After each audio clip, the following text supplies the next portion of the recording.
سلام خوتي، قبل ما تتفرجوا الفيديو ما تنسوش ديروا لايك واشتراك في القناة، هكذا بيوصلكم كامل جديد إن شاء الله. في ظل التوتر المتزايد في منطقة الجرجرات بين المغرب وجبهة البوليزاريو، وخاصة بعد الخرجة الاستعراضية القوية للجيش الجزائري أمس، ها هي عديد الدول الحليفة للمغرب تنقلب عليها وتطالبها بالتوقف الفوري عن هذه الاعتداءات، خاصة على المدنيين الأبرياء، حيث أولهم كانت فرنسا الحليف والداعم الأكبر للمغرب في هذا التصعيد، حيث خرجت فرنسا ببيان تتوسل فيه لوقف هذا التصعيد لمنع انهيار حليفها المغرب، وقالت في بيان رسمي أنها ستفعل كل ما يمكنها فعله تجنبا للتصعيد والعودة إلى حل سياسي في أقرب وقت في الصحراء الغربية. ومعلوم أن أهم حليف للمغرب في احتلاله للصحراء الغربية هي فرنسا، والتي تقود جميع المساعي التي يتم التوصل لها في مجلس الأمن باعتبار عضويتها الدائمة في المجلس ما يتيح لها استعمال حق الفيتو.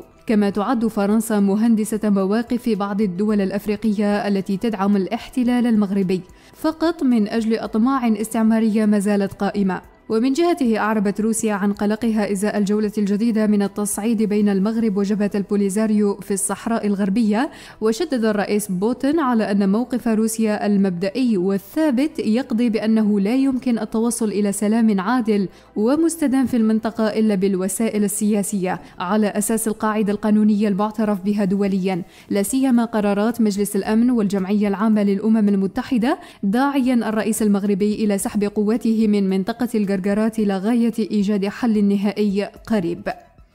ومن جانبها دعت إسبانيا المغرب إلى وقف التصعيد الأحادي واستئناف عملية التفاوض والامتثال إلى القوانين واللوائح الدولية. ووفق بيان صادر عن وزارة الخارجية الإسبانية، حثت إسبانيا القوى الاستعمارية السابقة في الصحراء الغربية الأطراف على استئناف عملية التفاوض والمضي نحو حل سياسي عادل ودائم ومقبول للطرفين. وأضافت أن الحكومة الإسبانية تدعم جهود الأمين العام للأمم المتحدة لضمان احترام وقف إطلاق النار في الصحراء الغربية، وأنها تدعو المغرب لضبط النفس وتحمل تداعيات هذا التصعيد على المنطقة. وبدورها طالبت المستشارة الألمانية أنغيلا ميركل المغرب إلى وقف التصعيد والامتثال للهدنة المقررة في السابق، وقالت متحدثة باسم الاتحاد الأوروبي اليوم إن على المغرب أن ينسحب أحادي الجانب من منطقة الجرجرات، حيث تعد هذه الخطوة بالمهمة. وأوضحت المتحدثة في بيان لها أنه يتعين على جميع الأطراف احترام بنود وقف إطلاق النار ومواصلة العمل من أجل مصلحة واستقرار المنطقة، وإن الاتحاد الأوروبي يدعم جهود الأمين العام للأمم المتحدة من أجل تحقيق سلام عادل ودائم ومقبول من الأطراف لقضية الصحراء في سياق توافقات تنسجم مع مبادئ وأهداف ميثاق الأمم المتحدة. ومن جهته أكد الضابط المغربي السابق في سلاح الجو مصطفى أديب أن الجيش المغربي يعيش في حالة من الارتباك والتخبط غير مسبوقة بعد قرار جبهة البوليزاريو نهاية الالتزام بالاتفاق بعد خرقه من نظام المخزن. وأكد الضابط المغربي حسب عدة مصادر إعلامية صحراوية اليوم الأحد أن هناك أخبار من وسط القوات المسلحة المغربية تفيد بأن الملك المغربي يجد صعوبات تنظيمية